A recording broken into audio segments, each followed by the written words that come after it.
हठ योग के पश्चात अब एक एक करके यम, नियम, आसन, प्राणायाम, प्रत्याहार, धारणा, ध्यान और समाधि, उन सब अष्टांग योग के अंग आपको सिद्ध करने होंगे।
गोपाल योगी जी, मुझे समाधि की अवस्था तक अष्टांग योग का प्रशिक्षण देने के लिए धन्यवाद।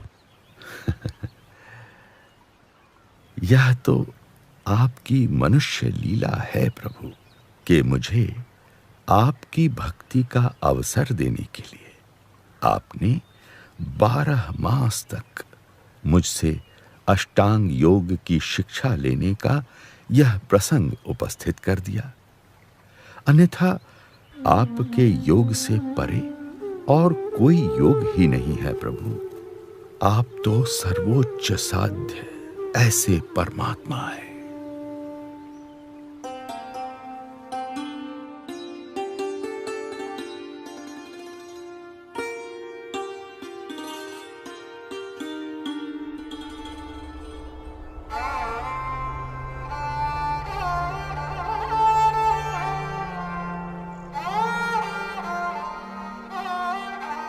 अष्टांग योग सिद्ध करने के पश्चात भी मेरी साधना में जो अभाव रह गया हो वह दूर हो जाए, ऐसा मार्गदर्शन मुझे दीजिए प्रभु।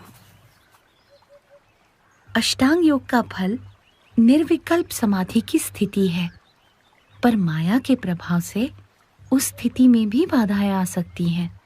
इसीलिए निर्बाध और परम कल्याण के लिए परमात्मा की कृपा से ब्रह्म के साथ अपने आत्मा की एकता करके शुद्ध गुणातीत ब्राह्मी स्थिति को प्राप्त करके परब्रह्म की भक्ति करना अति आवश्यक है। वही उत्तम निर्विकल्प निश्चय की स्थिति है और वही सर्वोच्च कल्याण है।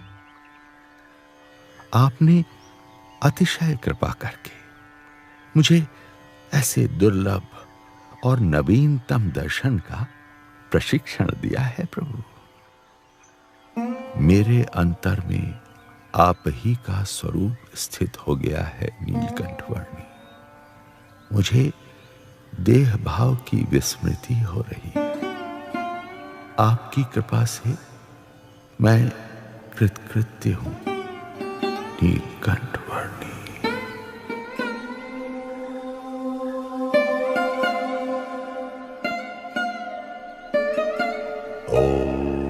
स्वतः अष्टांग योग सिद्ध कर लेने के पश्चात भी गोपाल योगी जी के लिए जो कुछ अपूर्ण रह गया था उसे वे नीलकंठ वर्णी के योग से प्राप्त कर पाए और परम कल्याण के मार्ग पर प्रयाण कर पाए। पृथ्वी पर कई ऐसे जीव थे जो अष्टांग योग जैसी उच्च साधना तो नहीं कर पा रहे थे, पर किसी न किसी प्रकार से मोक्ष प्राप्ति के प्रयास तो अवश्य कर रहे थे। नीलकंठ वर्णी चाहते थे कि हरेक जीव आत्यंतिक मोक्ष की परिभाषा से अवगत हो और परम कल्याण को प्राप्त हो। इसी उद्देश्य की पूर्ति के लिए पश्चिम दिशा में जाकर बसने के संकल्प के साथ नीलकंठ वर्णी बढ़ चले अपनी अनंत कल्याण यात्रा के अगले पड़ाव पोखरा से होते हुए काठमांडू की ओर।